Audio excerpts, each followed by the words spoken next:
media. Is there any comfort knowing that you do have as much time as you could have, I suppose? Well, I mean, it's never a time to get comfortable in this league. The only thing we do know is that we won't be in the playoff, the play-in. So we have that week, but I mean, health is wealth. I mean, obviously, and like I said, we're already out with Marcus right now, and now Luka. We don't know what the timetable is, but obviously, we'll see what happens. Mark Daigneault referred to the idea of, last year you guys came here, you beat them pretty handily in the first of 2 games, and he said sometimes it's good to get bloodied so you can respond. How do you internalize a loss like this, knowing that you guys play them in a few days as well? Obviously our mindset should be about Dallas and not OKC. That's our next matchup, and then we'll get to them. But yeah, we understand and know what they're capable of, and they beat the shit out of us tonight, obviously from the start. And so when we get to that point, we'll address that. But we have another game on this road trip. Part of you guys' success post All-Star game has been taking care of the basketball. What do they do that make it so tough to? They just have multiple. They have multiple wing defenders, multiple guys that can get up in the ball. They try to speed you up as much as they can. They got great hands. They got great length. And it's hard versus a team like that when you're giving them pick sixes. I think we had 8 turnovers for 14 points like in the first 6 minutes, 7 minutes of the game. No, that's the game right there. You knew what to expect, obviously, with the way that they play. Is there a difference between, when you haven't seen a team that's capable of that level of ball pressure for a little while? Do you expect?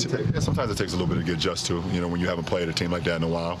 But we've had some teams that kind of put the pressure on you, not to that capacity to have so many.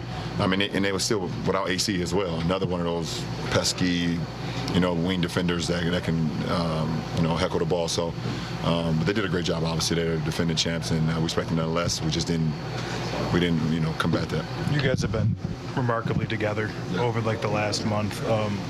Is this where that gets tested? No, nothing has changed. We still will be.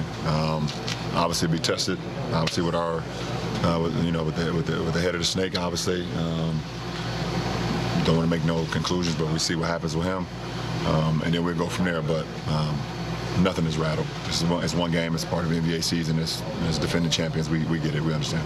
If he misses some time, no matter what it is, what's the process for you to shift from the role you've been in to whatever the role would be asked of you while he's out? I don't know what the role will be asked of me. I don't know. We have to see what that role will be. I've been in this one for a minute now, so it'll be an adjustment, but we'll see. I like the line there. Health is wealth as we await the word on Luka Doncic, but also wait for the return of Marcus Smart. But Big Game, I'm actually going to let you share what you just shared, just in terms of how good they were in the month of March and what that can show you about a night like tonight.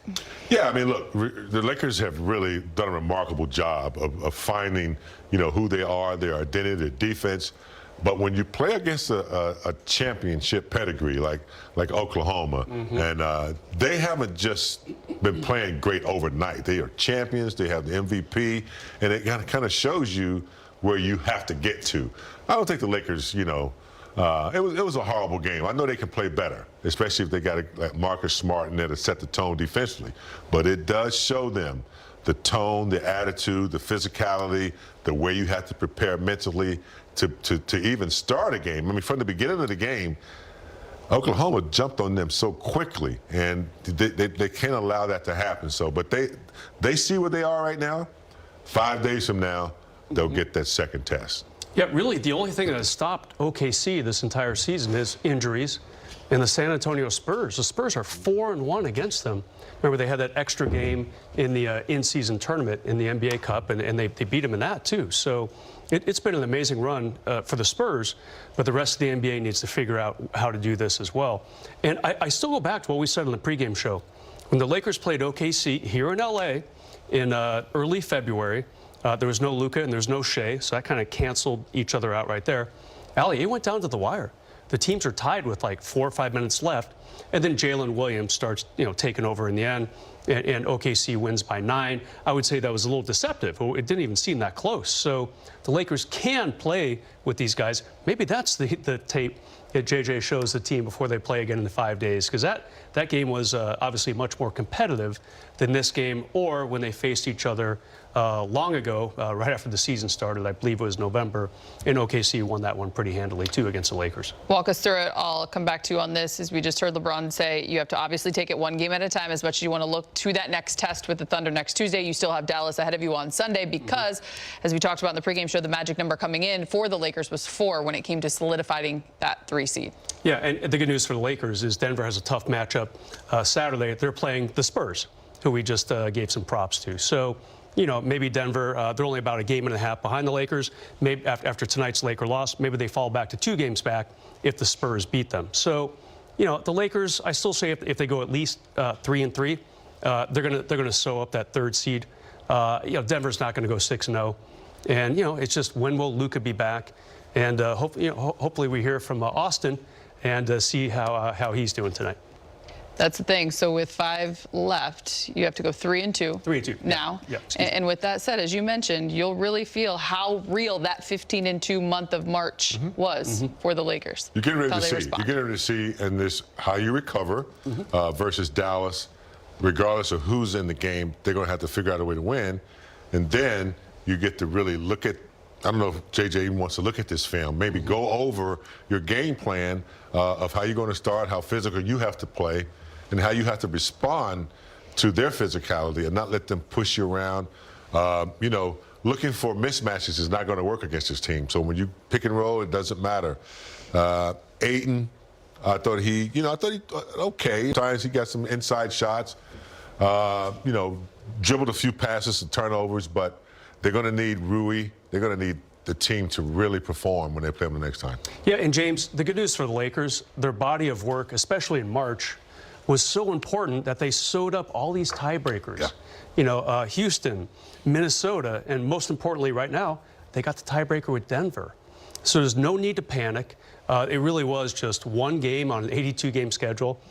The final score is not going to, you know, win any beauty contest points, Allie, but, you know, they just got to go back to the fact that we've been playing really good basketball lately. We have the tiebreakers with the 3 teams right below us in the standings.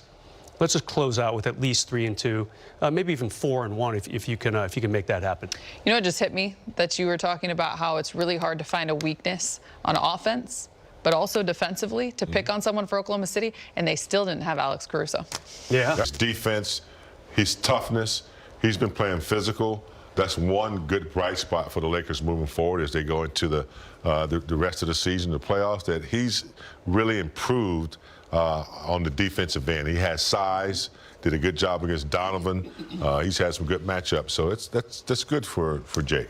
Yeah, let's not forget the Lakers went without Marcus Smart today, so they were already down a pretty good defender, and Jake stepped in there, and I thought he did pretty well. He made SGA work for his points. SGA made only 1 3. Took a lot of shots. Shot literally almost every minute that he was on the court for, I think he was playing whatever he played. It was a lot. Jake made him work for it, so I give him credit. Let's head back out to Oklahoma.